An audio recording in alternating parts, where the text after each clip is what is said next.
Hello, welcome back to Historical Terminology.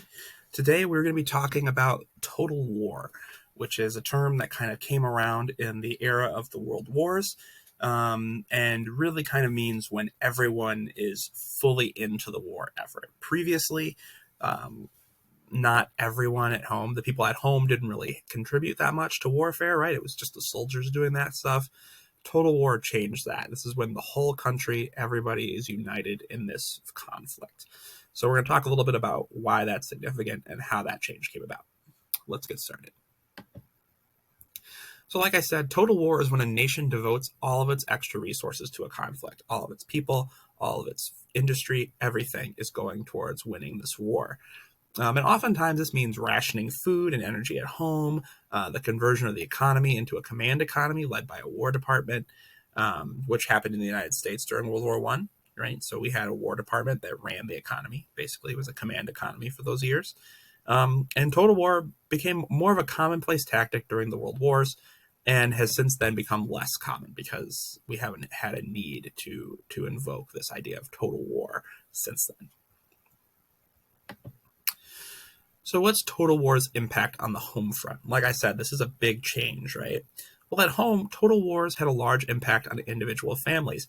Men were often drafted and sent to war, so they didn't have a choice as to whether they were going to fight or not. And that means these homes were completely in the hands of women for the first time. Family gardens were encouraged to supplement the rationed food they received, and scrap metal and other materials were collected by the government to be turned into weapons and ammunition.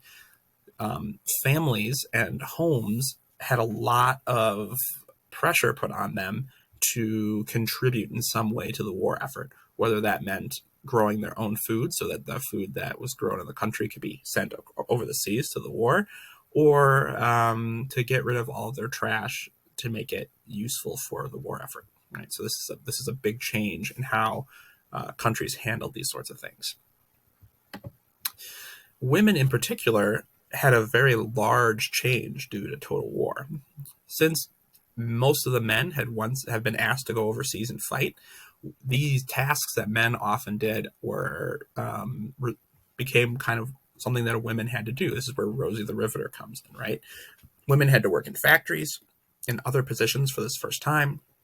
Rosie Riveter became an icon, inspiring women to not just be at home, but to actually go and work in these factories and make weapons and build tanks and keep the country going at home. And women gained some sort of societal freedom that many had sought for a long time.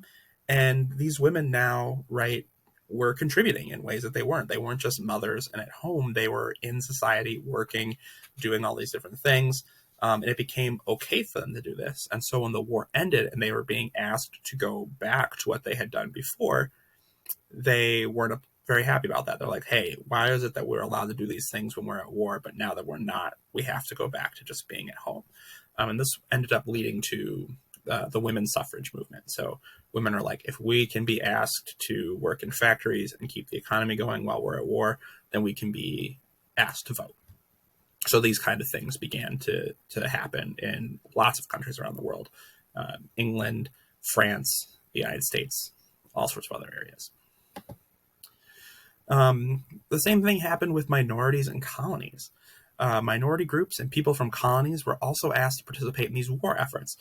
So African Americans, people from India, other colonies, right, were all being asked to fight for these homes that had treated them not perfectly great.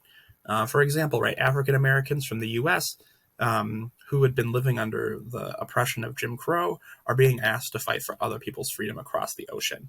And so they're seeing that, these people are allowed to be free. They're treated equally. Why aren't we being treated equally? So the demand for equal rights and freedom became a much larger force in these countries following these total wars. So right after these wars happen, right, we start seeing the civil rights movement beginning in the United States. India ends up, following Gandhi and trying to become an independent country, right? All of these fights for equality happen after participating in these wars for freedom.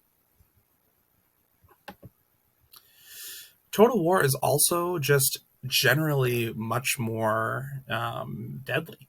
Here we've got a bunch of World War II death totals. And you can see right that just millions and millions of people were dying in these wars. And they weren't just soldiers, they were also civilians. Um, the scale of combat was unseen. Anybody was seen as an enemy. So in the early 1900s, with these new technologies combined with conscription, these conflicts were so deadly, right, that whole generations of people were wiped out in countries.